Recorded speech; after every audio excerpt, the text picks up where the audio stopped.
तेव्हा म्हातारपण नको बाबा, म्हातारपणात कोणा कोणी विचारणार नाही. देखना होते तेव्हा मी सगळे बका बका बका बका. आता म्हाताराकडे दोन कुत्रे वाटे गावले, एकाने तोंड बोलतो.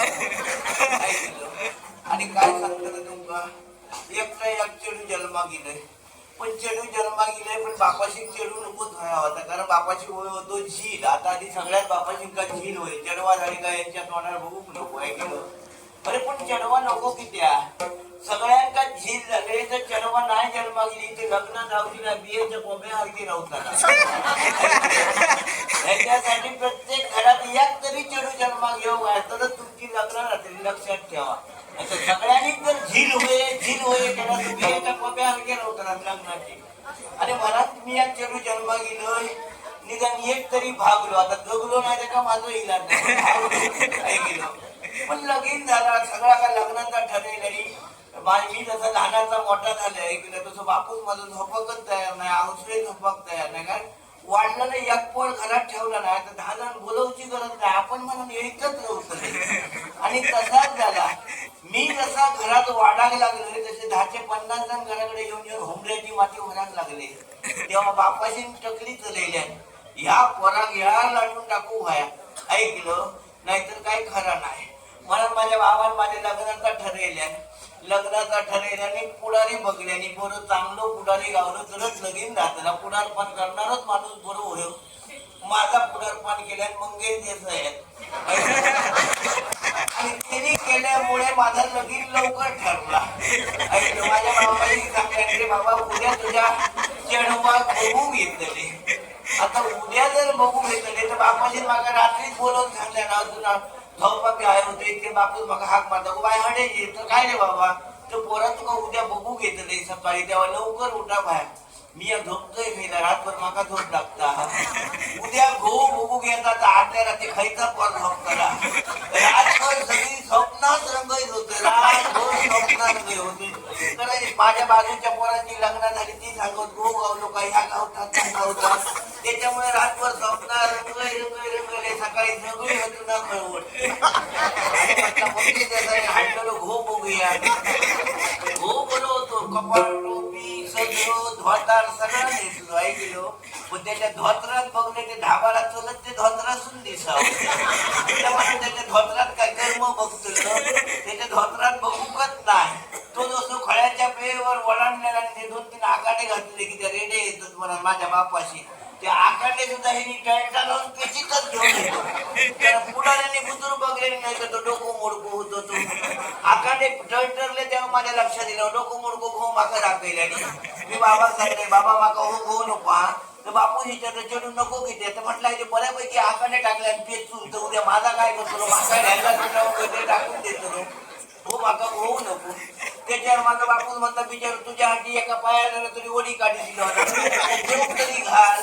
आता जेवण घाल म्हणजे तेव्हा सांगले 10-12 येतो म्हणा खाऊचा असला काय 50 जण आपण बोलवची गरज नाही, आपण म्हणा जवळ जातो. 50 जण येईल आता 10-12 माणसाचं जेवण 50 जणांचा कसा पुरताला माका सांगा. म्हटलं बारक्यात आमच्या भात वडा डाळीत 2 पैसे पाणी वडा. 50 माणसाची डाळ झाली, भातही पुरण्यासारखं झालो. म्हटलं आता वाढताना घरात माणसा कोण नाही म्हटलं नवऱ्या म्हणून एक मधी बसवा बाकीच्या असे कोण पंक्ती बसवा. आणि डाळ केला ती त्याच्या पानावर होता म्हणजे सगळ्यांच्या पानावर डाळ कसे पाणी म्हटले डाळ चरल्याशिवाय राहता सगळ्यांच्या पानात मोडली सगळे जेवले. त्याच्यात आणखी 1-2 गावकार हडल्याने गाराड्या की त्यात चढवत लगीन बरा जाव गाराणा घालू त्यासाठी ऐकलं.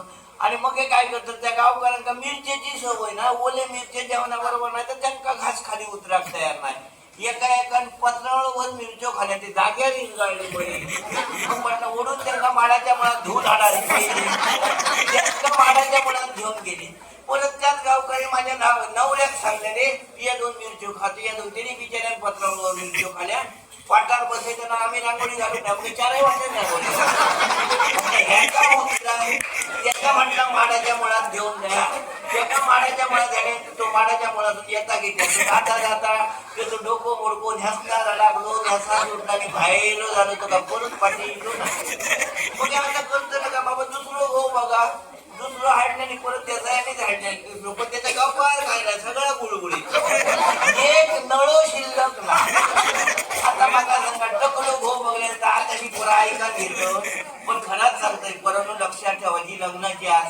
म्हणा टकलो होईल तो मोडायचो ना किती मोडायचो त्याका बिचारा कोण बघणार नाही.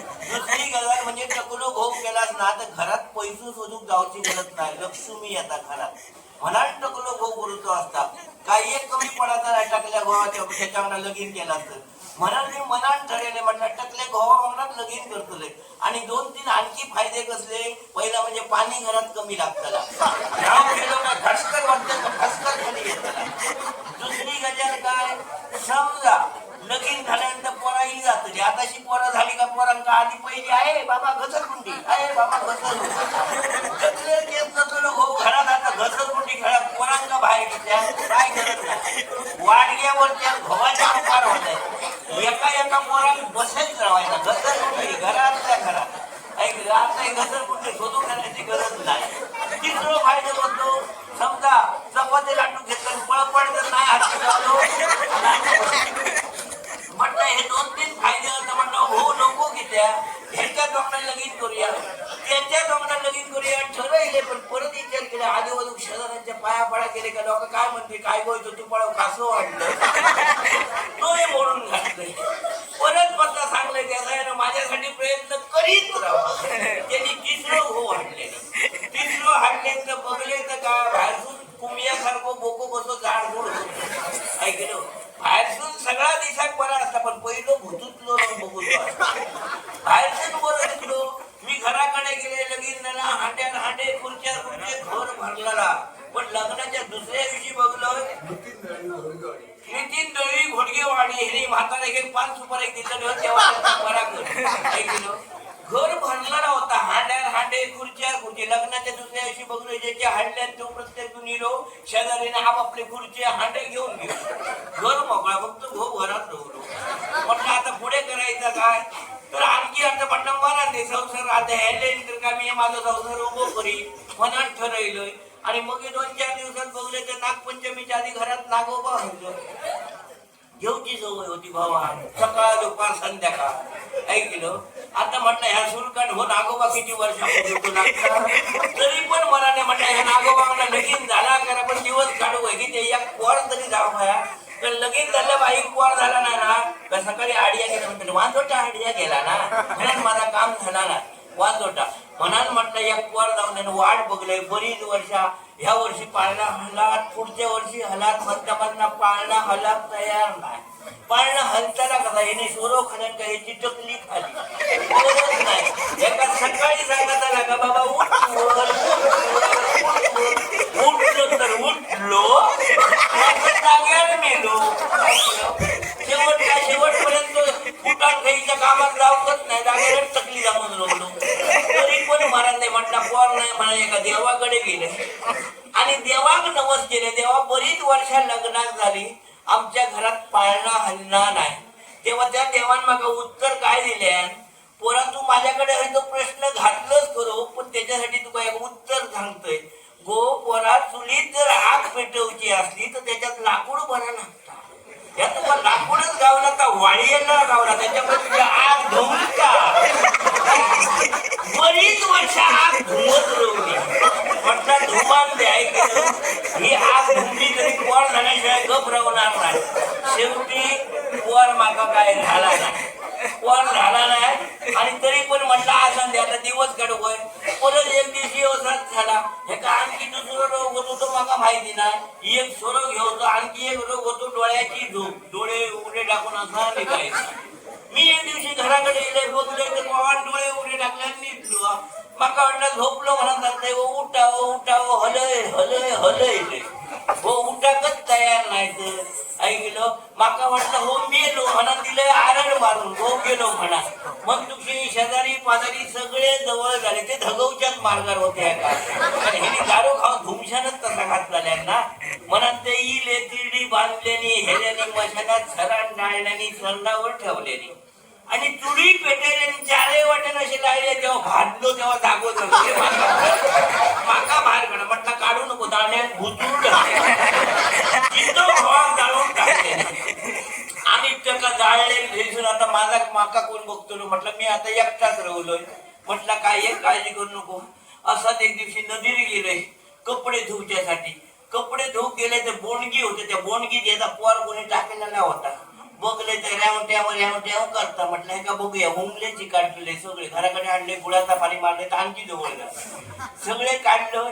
ते का बरा फुसलोय, लहानाचा मोठा केलोय, 4 बुका शिकवले ते का. आता पोर माझा मोठा झाला, पण मोठा झाला तर आता दोघांची पोटा भराक होईल. तर पोरांक म्हटलं नाचगाणं शिक, नाचगाणं शिकवले माझ्या पोराक, सगळ्या शिकवले. पराधीन नाचायचा कसा, दोरीवरची कसरत कशी करायची ऐकलं. आणि दुसरा म्हणजे काय, गलासार नाचायचा कसा, ह्या सगळ्या शिकवले. परत एक मोठा रेंगीचा भाग करते, त्याला 4 वाटेने आग घालते. म्हटलं ह्याच्याच म्हणजे उडिओ मार, म्हणजे लोकांना बरं वाटतं.